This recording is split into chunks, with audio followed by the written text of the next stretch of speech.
If somebody told you 13 years ago that Spider-Man 2 was going to be even better than the first groundbreaking Sam Raimi movie, before you'd seen it, you probably would have reacted like this.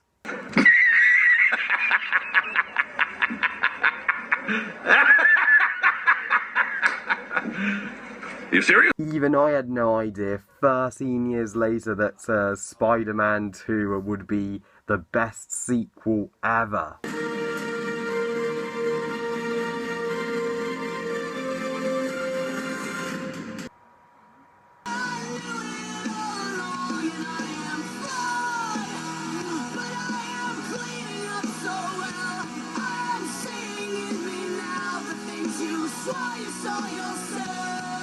Spider-Man 2, directed again by Sam Raimi, and is the 2004 sequel to the original Spider-Man, and is the second and middle chapter in Sam Raimi's original Spider-Man trilogy. So Spider-Man 2 tells the story of a set shortly after the events of the first movie. Peter Parker, he's really struggling, let's just say. His life has gone to shit. He is struggling to keep his new job as a pizza delivery boy, and at the same time his Daily Bugle job, and tackle his responsibilities as protecting New York as Spider-Man. And as if that wasn't enough, even Mary Jane, the love of his life, is proposed to Mr. Jameson's son, much to the Peter's disappointment, but it gets even worse. He loses his spider power briefly, and briefly quits being Spider-Man.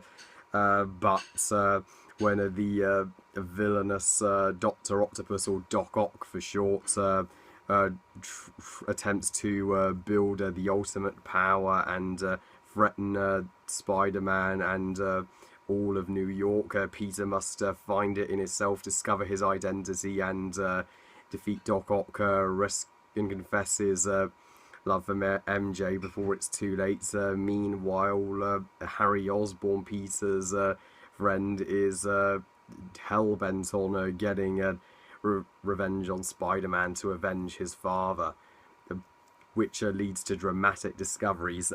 Wow. Spider-Man 2...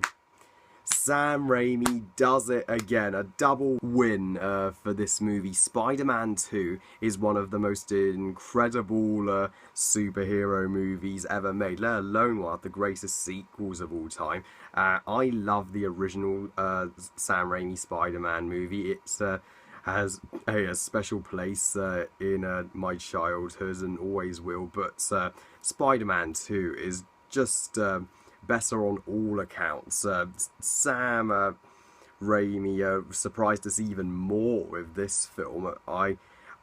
People were just shocked in awe by how great this movie was. Funny how it came out the exact same year as other awesome movie sequels like Shrek 2 and Harry Potter and the Prisoner of Azkaban. For many Spidey fans, this movie takes the cake as being by far the best Spider-Man movie of the 5 we've had, and I completely see why.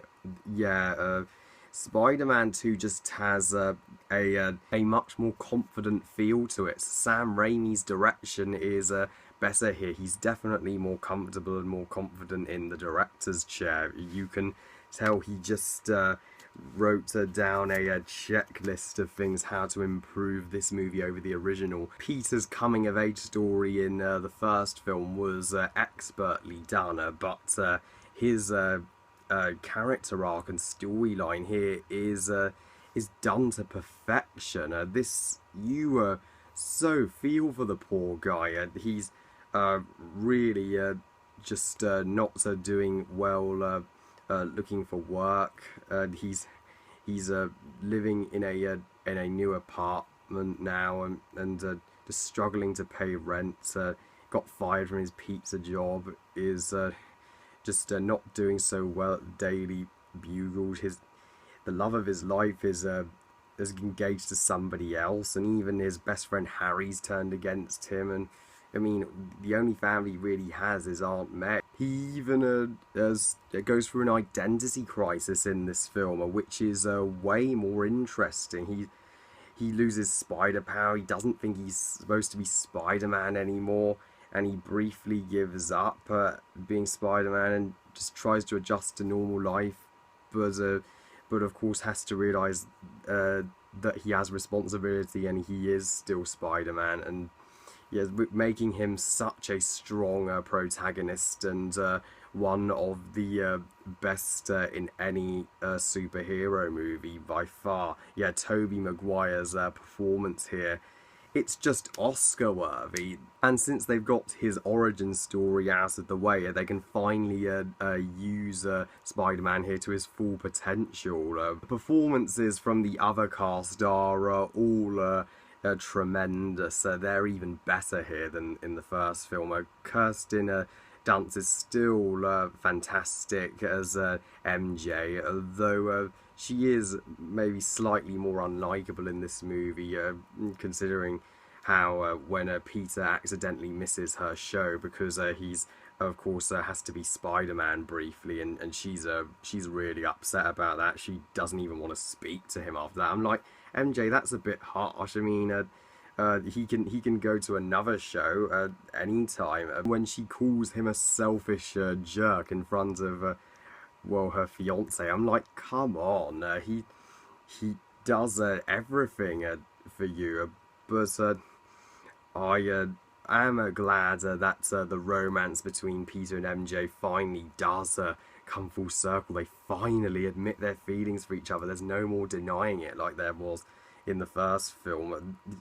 She just consistently wants to be with him, but Peter keeps telling her all the time that he's Spider-Man, it's too dangerous, you can't be with me, but yet she chooses to be with him anyway. That makes for a compelling love story indeed. And James Franco as Harry Osborn was a very nice guy in the first movie, and it left on a cliffhanger where he was determined to avenge his father, and yeah, his character arc is definitely goes further here. He definitely gets more to do, and yeah, spoiler alert, MJ finds out that Peter's Spider-Man at the end. I'm glad they didn't just make him the new Goblin in this movie, because that would have felt a bit rushed. I'm glad they saved his transformation to the new Goblin for Spider-Man 3, and to see him actually work with Doc Ock was really interesting, and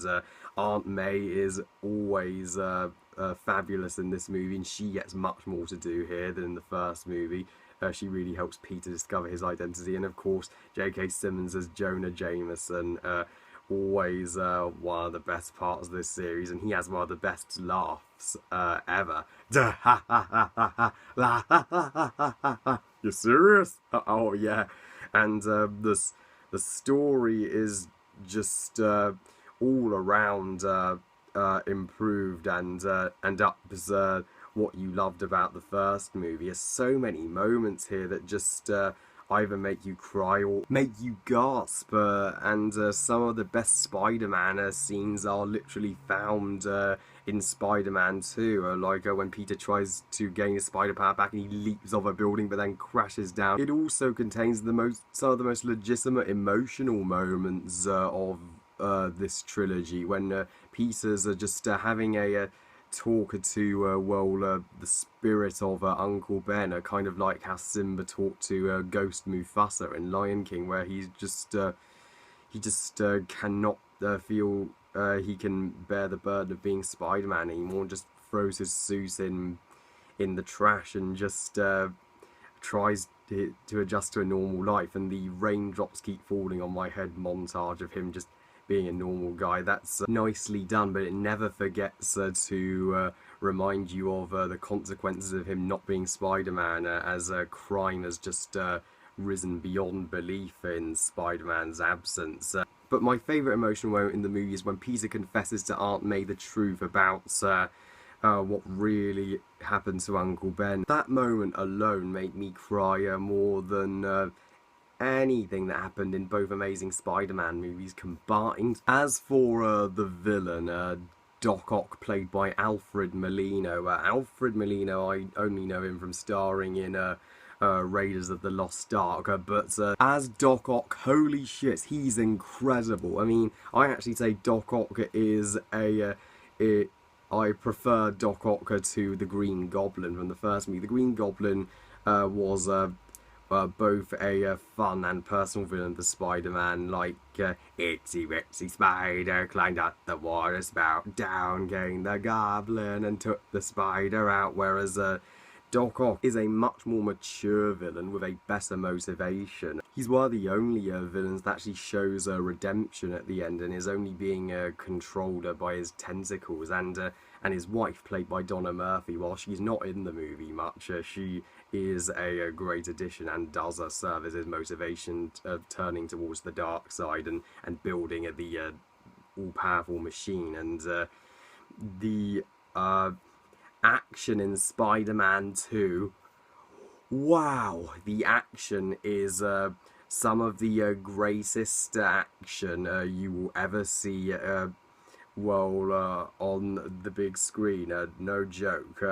If you thought the original Spider-Man had impressive action, well, this movie puts that action to shame. You ain't seen nothing yet. So the action here is actually some of the best parts of the movie. The bank heist fight between Spidey and Doc Ock, and Aunt May even gets to be a badass when she just whacks him over the head with her handbag, and the rare action scene what you don't see in superhero movies very often at all is where Peter isn't Spider-Man anymore, but despite that he still knows he has to be the hero, and he saves the little girl from the burning building. That was just an incredible scene in its own right, and doesn't get the credit it deserves. And the final confrontation between Spidey, Doc Ock and MJ, when Doc Ock just takes the machine down with him and drowning himself in the process. And geez, another Spider-Man villain that commits suicide, damn. But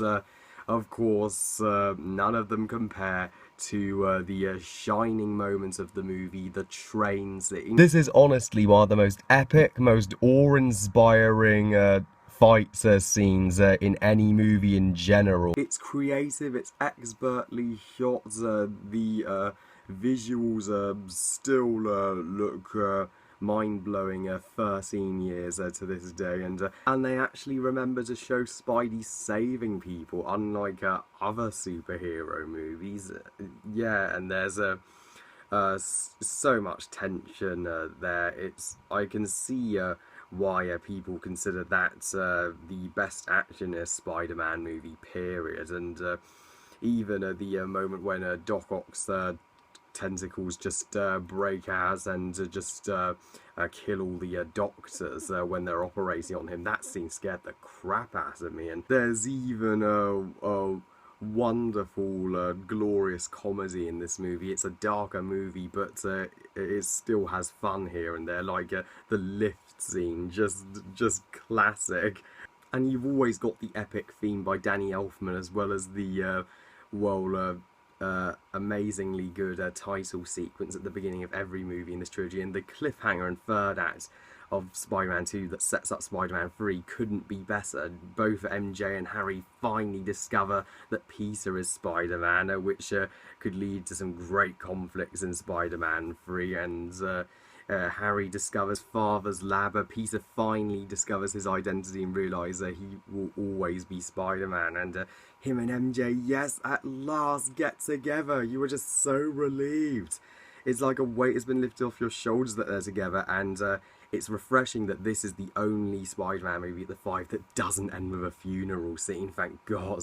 So Spider-Man 2, thank you so much, Sam Raimi. This is indeed a better film than the first, and whether I think it's the best Spider-Man movie like everyone else, you'll find out in my Spider-Man ranking. I give Spider-Man 2 5 stars out of 5. I don't think there's anything wrong with this movie. What a masterpiece. One of the best sequels of the decade and of all time. I can see why people rate this with The Dark Knight. Well, I love you guys. Thank you for watching. I hope you guys enjoyed the review. And what do you think of Spider-Man 2? Please comment, let me know. Please like this video and subscribe. And please give this video a thumbs up if you enjoyed it. And stay tuned for my review of Spider-Man 3. Cannot wait to talk about that one. And please follow me on Twitter and on Google+. And I'll see you next time. Bye, guys.